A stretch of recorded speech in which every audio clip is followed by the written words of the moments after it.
Hello, welcome to Cynic's Sanctuary of Sleepless Nights. I'm your host, Cynic, and I'll be guiding you through the darkest corners of the internet. If you're a fan of Reddit's or /nosleep, you're in the right place. Every week, I'll be bringing you chilling tales of horror, the paranormal, and the unexplained, all inspired by the best of our /nosleep. From creepypastas to terrifying personal experiences, I'll be diving into the world of sleepless nights and emerging with stories that will haunt your dreams. So, if you're ready to confront the darkness, subscribe to Cynic's Sanctuary of Sleepless Nights. Hit that notification bell.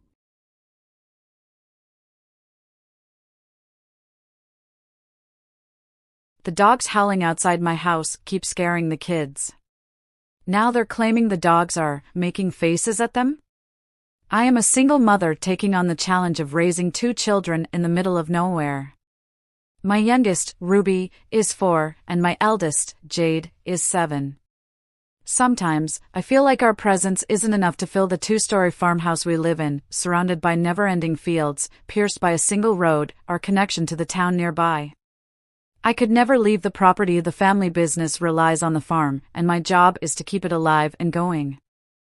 I did feel stunned by fear from time to time when it came to managing business and my 2 kids, especially because I had no support from anyone, but time passed and I stopped feeling lonely or insecure. We had plenty of dogs around the house, some sort of precaution I subconsciously took for me and my girls.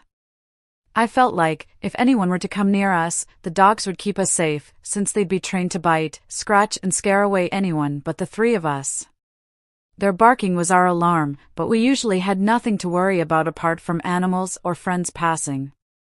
We'd just come home from a road trip to my mother's house, and were exhausted. Our car had broken down halfway through the woods, and we had to stop at a random couple's house to call for help. By the time we managed to get on the road again, over 6 hours had passed and Ruby and Jade were irritated and tired beyond measure. I unlocked the door and they sprinted up the stairs. I remained behind them in the doorway, key in hand, taking in the creaking of the house and the humid air. It was 11 p.m. and darkness and coldness had suffocated the building and its hallways, and sometimes I felt uneasy even if I'd practically grown up on that farm. Something rattled behind me, and I turned around facing the porch and my car, barely visible in the night. I remained waiting, my back straight, until I heard the first raindrops, then I shut the door behind me and locked it. That night, the rain fell on our rooftop, the wind shook our home to the bone and the walls trembled under the storm. Our dogs howled. Their barking was so unnatural, almost fearful, tearing down through their throats, hoarse and desperate. They'd never howled like that. Ruby and Jade slept in my bed that night. The storm hadn't done too much damage, and yet it left a looming presence over us. Almost as if we were waiting for another one to finish the job. The next night, as I was tucking Ruby into bed, the silence of the house was pierced by a long howl. We froze, then barking followed, sustained only by one dog. "Is someone outside?" Ruby muttered, stretching. "Some cat or what?" "Yeah, probably. It'll shut up soon," I replied, annoyed. I threw a glimpse out the window, and saw nothing. I went to bed, but the howling continued.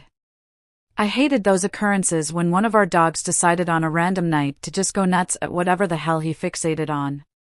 Shut up, shut you up. I tossed and turned, but the goddamn dog would not stop. Finally, I went downstairs and through the back door, and there he was. One of our dogs, Samson. Barking like a lunatic at nothing. "Sams, honey, what are you doing?" I mumbled, searching for anything in the night. "Who's there?" Samson stopped barking the minute I opened the door and just stared at me. I thought I couldn't stand his howls, but now the silence triggered me in a different, unexpected way. He was a tall, lean dog of no particular breed, with dark eyes, sizzling like pieces of charcoal. His quietness surprised me, and I stared into his eyes for a few moments, but sensed no fear. I looked up to the distance, the vastness of the fields, so far away that the kitchen light couldn't reach. The silence was heavy, and Samson was as still as stone, looking straight at me. I suddenly felt very little and just wanted to get to my girls, so I stepped back to shut the door. The moment I swung it, Samson leaped towards the entrance of the kitchen, but I'd been faster. I shut it and locked it, hearing his body slam against the other side. Then, he let out a long, hoarse howl. It sounded vulnerable. Human. I sat there trembling in disbelief. Took a sharp breath, bit my lip, then shook my head and went upstairs, up to the last floor, to my girls' bedroom, and slept on their floor. I couldn't show them I was afraid of our dog, who was supposed to protect us.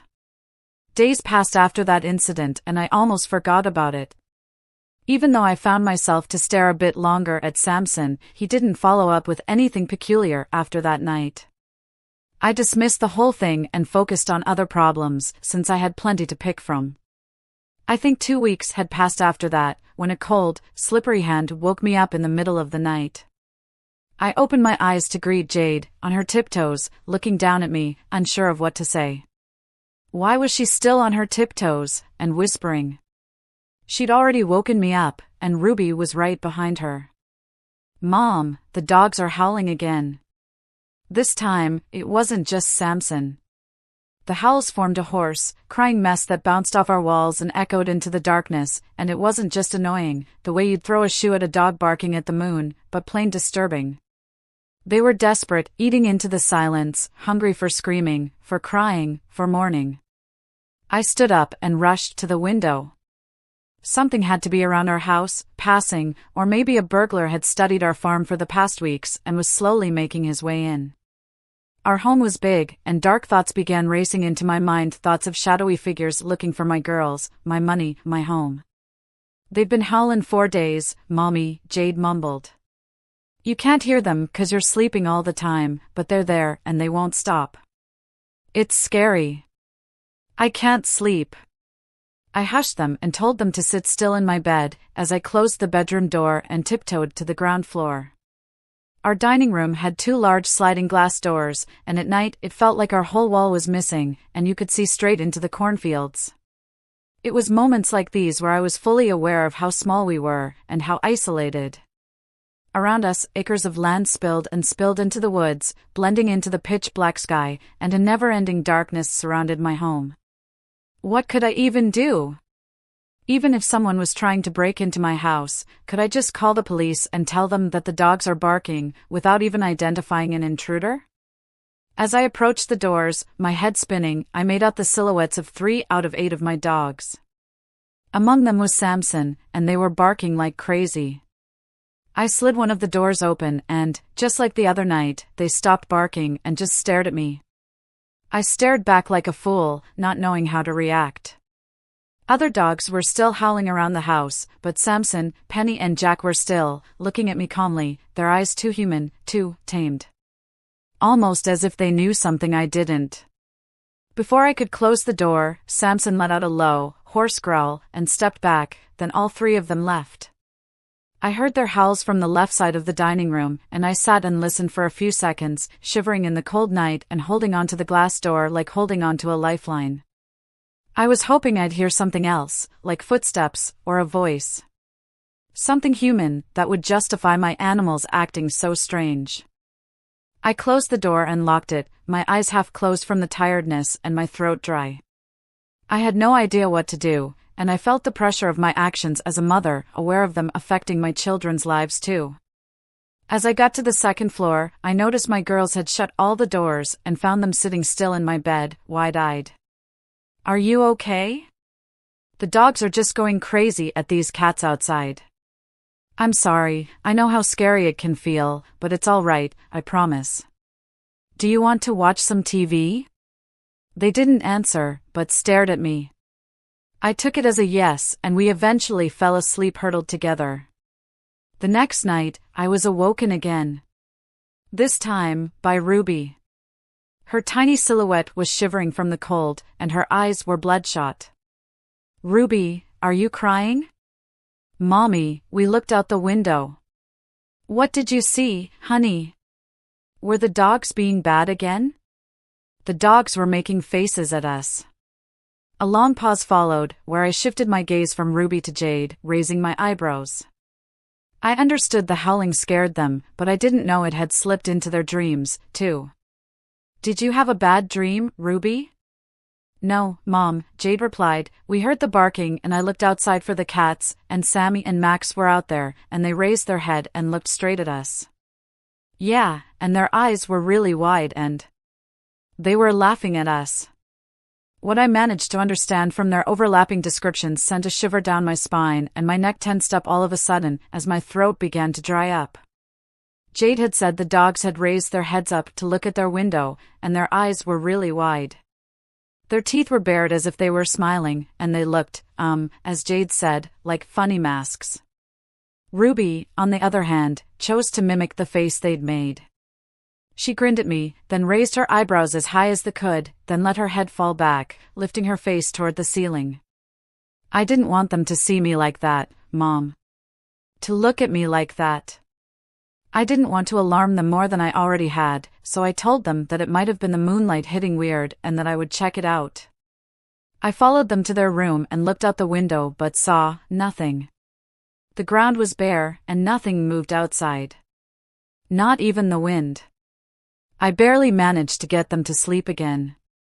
The next day, Samson and Max had gone missing. I went around our yard trying to find them, but to no avail. It was as if they'd never existed, and I never saw them again. I decided to take matters into my own hands. I was going to pull an all-nighter and look out for anything dangerous or weird that would occur outside. My girls' bedroom was facing the fields, while mine, the road, so that night I waited for them to fall asleep, then tiptoed inside and sat still at the window, waiting. I was sitting on my phone, one headphone in my ear, so as not to wake the girls. After midnight, my neck and legs went numb, and after 1 a.m., I began to blink mechanically and yawn every other minute. I was about to give up, when I heard a teasing, low howl right under that window. I looked down, and what I saw jolted me awake. Jack was looking straight up, to me. His blue eyes were bloodshot, but I could still see the whites glistening in the moonlight, and he smiled. His smile looked grotesque, a mockery of our human smile, a grin bearing all teeth, and the skin of his face was stretched to make room for all those teeth, white and sharp, teeth. That, and he looked taller. Almost as if he was standing on his hind legs, looking up at me, and grinning. Panic filled my bloodstream as I couldn't help but sit there, frozen, staring at that awful image that is now engraved onto my brain forever. After what seemed like centuries, I turned to Ruby and Jade, and to my phone, hoping he'd go away.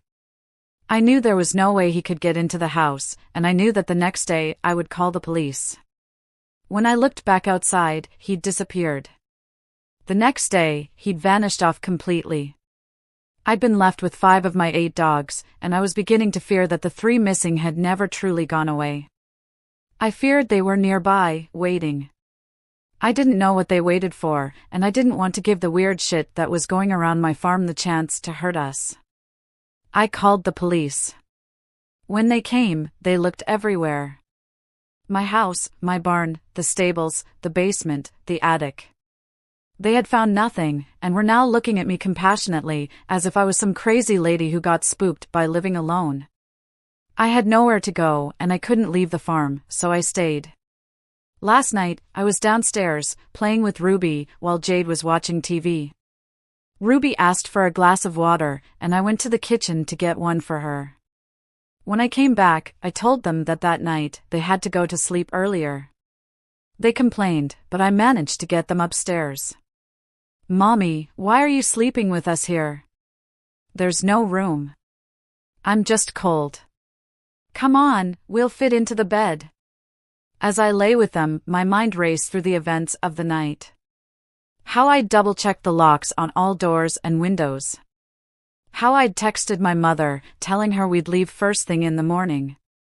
How, when I'd gone to the kitchen to get some water, I'd seen Jack's face outside the window, smiling at me. And if you survived this episode, congratulations. Don't forget to subscribe for more terrifying tales. Hit that notification bell to stay up to date. Check out our community in the comments below. If you're feeling brave, share your own sleepless night stories with me on social media using hashtag Cynics Night Stories. Until next time, when the darkness closes in, sleep tight, but don't say I didn't warn you.